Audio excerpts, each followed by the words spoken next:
కొత్త చెప్పులు కొందామని ఓ ప్రముఖ చెప్పుల దుకాణానికి వెళ్ళాను.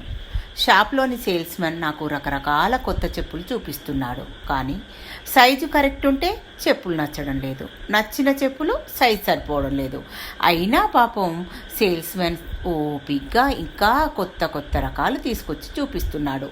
అంతలో షాపు ముందు ఓ పెద్ద కారు వచ్చి ఆగింది. అందులో నుండి ఒక వ్యక్తి హుందాగా షాప్లోకి వచ్చాడు. ఆయన్ని చూడగానే సేల్స్మెన్స్ అందరూ మర్యాదగా లేచి నిలబడి నమస్కారం చేశారు. ఆయన చిరునవ్వుతో యజమాని సీట్లో కూర్చుని దేవుడికి నమస్కారం చేసి తన పనిలో నిమగ్నమయ్యారు.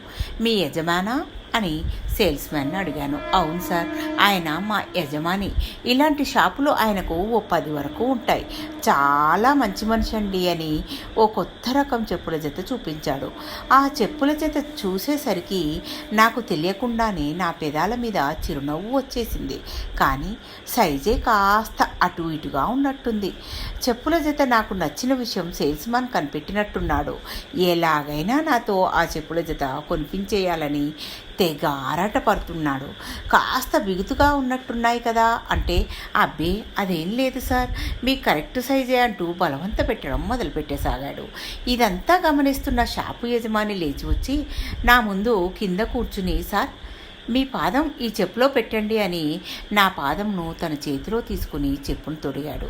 నాకు అంత పెద్ద మనిషి, వయసులో పెద్ద, హోదాలో కూడా నా పాదం ముట్టుకుని చెప్పు తొడుగుతుంటే ఇబ్బందిగా అనిపించింది. పర్వాలేదులేండి సార్, నేను తొడుక్కుంటానులేండి అని వారిస్తున్నా అతడు వినకుండా 2 కాళ్లకు తన చేతులతో నాకు చెప్పులు తొడిగి లేచి నిలబడి, ఓసారి నడిచి చూడండి సార్, మీకు కంఫర్ట్గా ఉన్నాయో లేదో లేకుంటే మరొక జత చూద్దాం అన్నాడు. కానీ ఆ జత సరిగ్గా సరిపోయాయి. నేను బిల్ పే చేస్తూ షాపు యజమానితో మనసులో మాట బయట పెట్టాను. సార్, మీరు ఈ హోదాలో ఉండి కూడా మా పాదాలను ముట్టుకొని మరీ చెప్పులు తొడగడం మాకు ఇబ్బందిగా ఉందండి అన్నాను. ఆయన చిల్లర తిరిగి ఇస్తూ చిరునవ్వుతో, సార్ ఇది నా వృత్తి, దానిని ప్రేమించాను కాబట్టి నేను ఇంత వాడిని అయ్యాను సార్. షాపు బయట మీరు ₹1,00,00,000 ఇస్తాను అన్నా నేను మీ పాదాలు ముట్టుకోను. అదే షాప్ లోపల మీరు ₹1,00,00,000 ఇచ్చినా మీ పాదాలు వదలను అన్నారు. నాకు ఆశ్చర్యం వేసింది. ఎంత గొప్ప వ్యక్తిత్వం! Dignity of labour. తను చేసే పని మీద గౌరవం, నిబద్ధత. ఎంత ఎదిగినా ఒదిగి ఉండాలనే పాఠం నేర్పడానికి నాకు దేవుడే పంపిన గురువులా కనిపించారు.